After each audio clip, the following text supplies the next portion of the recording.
Hello students and welcome to the class. I am your history teacher Manoj Arora.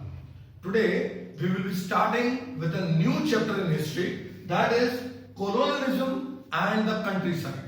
Before I start this chapter, I would like to tell you for this year, this chapter would be coming from page number 257 to page number 274. That means this chapter is not coming completely.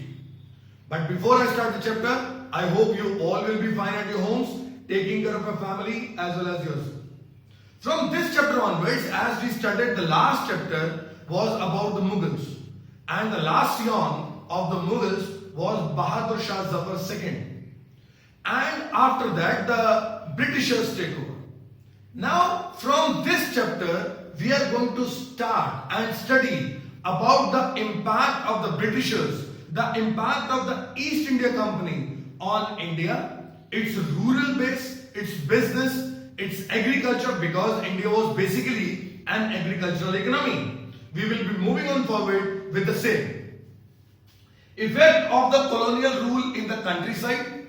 We are going to study about the Rajmahal Hills. In Rajmahal Hills there were Pahadiyas, there were Santals. We are also going to study about the Zamindars of Bengal. We will also study about the policies of the East India Company and its impact on Bengal and the other rural areas.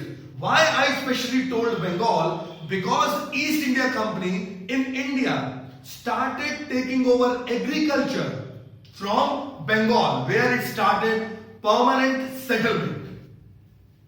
If I talk about the Bengals and the Zamindar, the colonial rule started from the Bengal. As I just said, the colonial rule started from Bengal.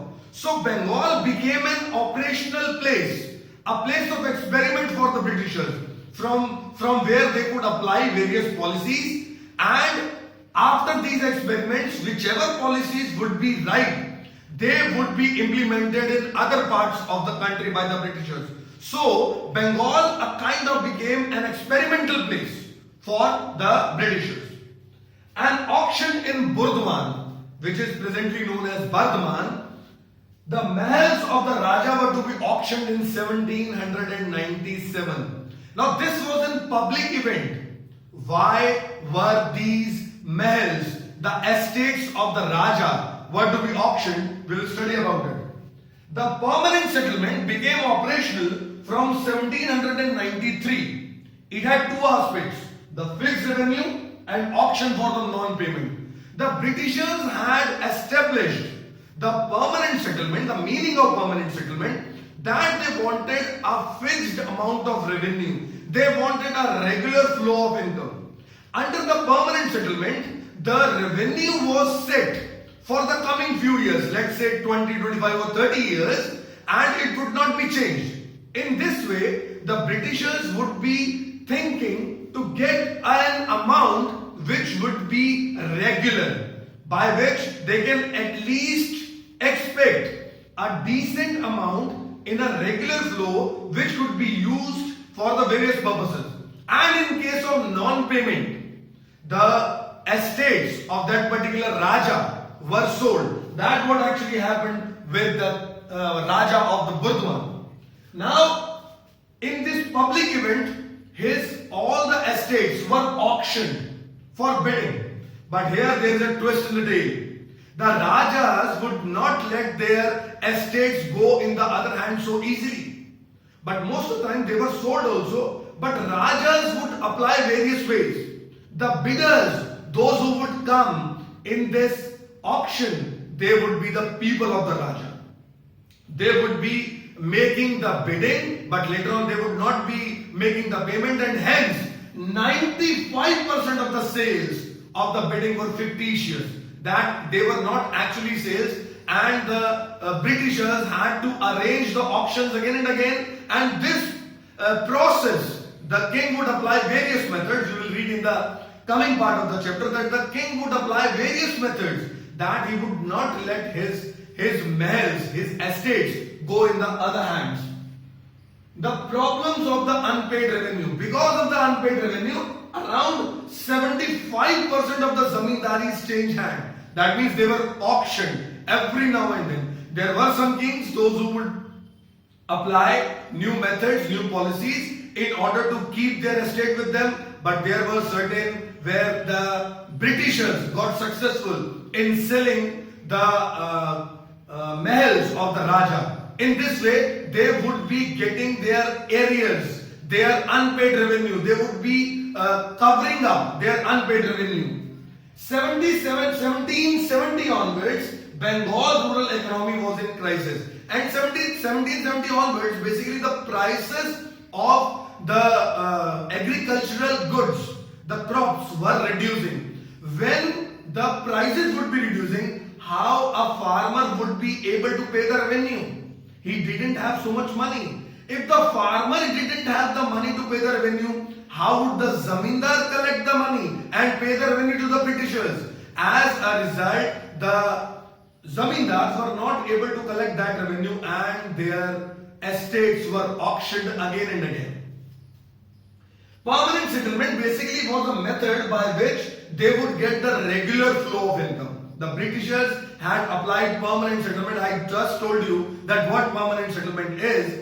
Because of this permanent settlement, they wanted a regular flow of income. The Britishers wanted to introduce a new class. Why they wanted this? Why a new class? They wanted a new class which would invest the money in agriculture so that the agricultural produce could be increased. If agricultural produce would increase, it would increase the revenue and in turn increase the income of the Britishers. They wanted a class which would not only improve the increase in the crops so that the revenue can be increased, but they also wanted a person who could collect the revenue on their behalf. He would collect the rent from the farmers and he would pay the revenue to the Britishers. And the difference between the rent collected and the revenue received would be the income of the zamindar. In this way, the Britishers wanted to create a new class of zamindars who would collect the rent. Now, why did these zamindars defaulted in payments? If the permanent settlement was made, everything was decided, why would they default in the payments? The first point is high initial demands. As I just told that under permanent settlement, revenue was set for the coming few years, let's say for the 20 years. That means the Britishers knew that in the coming years, if the income of the farmer increased, they would not be able to take that benefit from that increased income. So initial demand was kept very high. In order to estimate, they were estimating that if in future the prices would rise, so they had made the initial demands high to cover up the anticipated loss in future. Number two, 1790s was the time when the prices of agriculture was low. I just told that 1770 onwards Bengal economy was in crisis. Similarly, 1790s the prices were low. Again, the same point I would say once again that if the prices would be low, the farmers would not be able to pay their rent. When they would not be able to pay the rent, the zamindars would not be able to collect. And if zamindars would not be able to collect, they would not be able to pay to the Britishers, and hence they defaulted in their payments.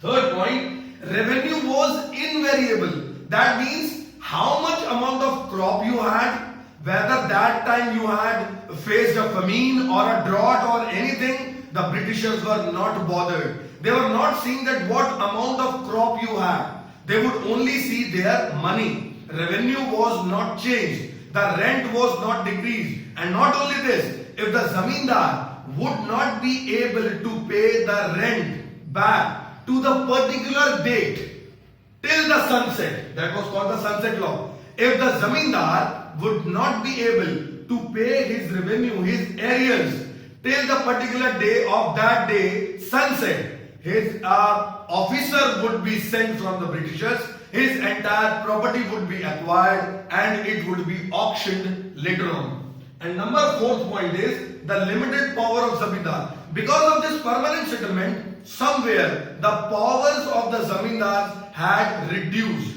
The kings had reduced their power. The zamindars had less powers now. The Britishers had done a number of things which I would tell you in the next video, which had reduced the powers of the Zamindars. I hope you must have understood this chapter. If you have got any problem, do let me know in the comment box, or you can come to me in the morning sessions arranged by the school. We are always there for you. Please do read NCERT books. Please write your name, section, class and roll number in the comment box. That is a request to you. Thank you very much. God bless you.